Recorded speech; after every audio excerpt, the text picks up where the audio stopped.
వంకాయ వంకాయ వంకాయ. ఏంటి ఆలోచిస్తున్నారా? ఇవాళ ఈ పిల్లేంటి పాట పాడుతుందని?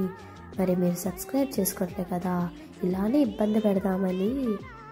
సర్లే కానీ సరదాగన్నాను కానీ సబ్స్క్రైబ్ చేసుకోండి. ఇవాళ మా మమ్మీ వంకాయ పచ్చడి చేసి చూపిస్తుంది. ఆ వంకాయ చూసారా, అలా గోల్ గోల్గా కట్ చేసుకొని పెట్టుకోండి. ఇప్పుడు దాని మీద రాయడానికి మసాలా ప్రిపేర్ చేసుకోండి. ఆ మసాలాలో కారము, ఉప్పు, పసుపు, జీలకర్ర పౌడరు, ధనియా పౌడర్ వేసుకొని కలుపుకొని పక్కన ఉంచుకోండి.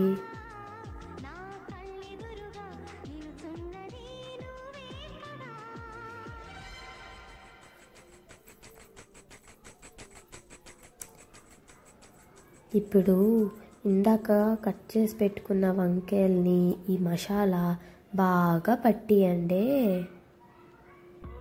ఒకటి తర్వాత ఒకటి మెల్లిగా పట్టియండి. ఏం తొందర వద్దు, లేకపోతే మసాలా బాగా పట్టదన్నమాట.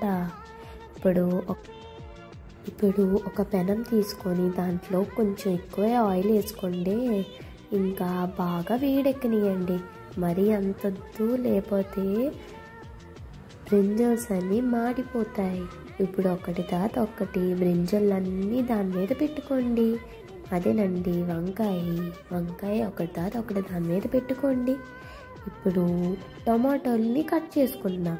ఇవి కూడా సర్కిల్గా కట్ చేసుకుందామే. కట్ చేసుకొని ఇందాక ఒక మసాలా కలిపాం కదా వంకాయకి, దీనికి కూడా అదే మసాలా పెట్టేయండి.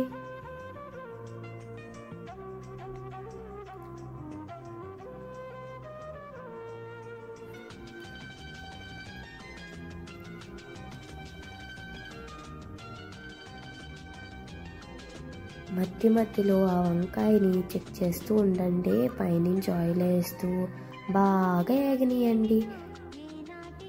ఒకవైపు వేగిన తర్వాత దాన్ని ఇంకో వైపుకి తిప్పుకోండి.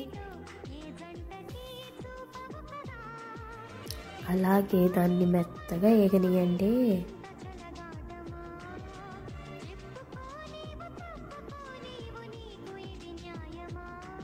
ఇంకో సైడ్కి తిప్పిన తర్వాత దాని మీద మూత పెట్టండి.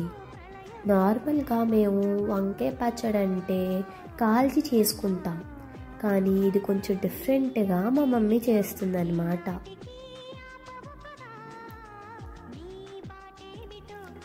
చూసారా వంకాయ ఎంత మెత్తగా వేగాయో? వేగిన వంకాయని ఒక బౌల్లోకి తీసుకోండి. ఇప్పుడు అదే ప్యాన్లో కొంచెం ఆయిల్ వేసుకొని టమాటాలు వేసుకోండి అన్నమాట. టమాటాలని కూడా మెత్తగా వేగనీయండి. అవును, ఇక్కడ చూపించలేదు కానీ టమాటాలతో పాటు మీరు వెల్లుల్లిపాయ ఇంకా పచ్చిమిరపకాయ కూడా పెట్టుకోండి.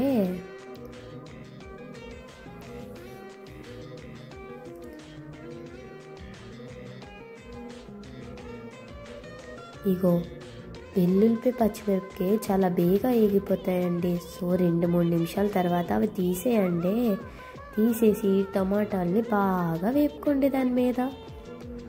అది వేగాక తీసేసుకోండి అవి కూడా ప్లేట్లోకి. ఇంకా ఇప్పుడు 2 చల్లారాక ఫస్ట్ బ్రింజల్ని బాగా పిసుక్కోండి. దాని తర్వాత టమాటాలు వేసుకొని పిసుక్కోండి. దాని తర్వాత వెల్లుల్లిపాయ ఇంకా మిరపకాయ వేసుకోండి. బాగా స్మాష్ చేయండి. చేతితో చేస్తే ఇంకా కమ్మదనం అనేది పెరిగిద్ది. ఇంకా ఒక ఆనియన్ని, అదేనండి ఉల్లిపాయని బాగా చిన్నగా కట్ చేసుకోండి. చిన్నగా కట్ చేసుకొని అది కూడా వేసుకోండి. పచ్చడి అన్నంలో కలుపుకున్నప్పుడు అక్కడక్కడ ఆనియన్ తగిలితే చాలా బాగుంటుంది అన్నమాట. చూసారా ఎంత కమ్మగా కనిపిస్తుందో? దాంట్లోనే లాస్ట్కి ధనియా పత్తా వేసుకొని గార్నిష్ చేసుకోండి. చాలా బాగుంటుంది అలా వేడివేడి అన్నంలో తింటే. అబ్బా, సరే కానీ బాయ్.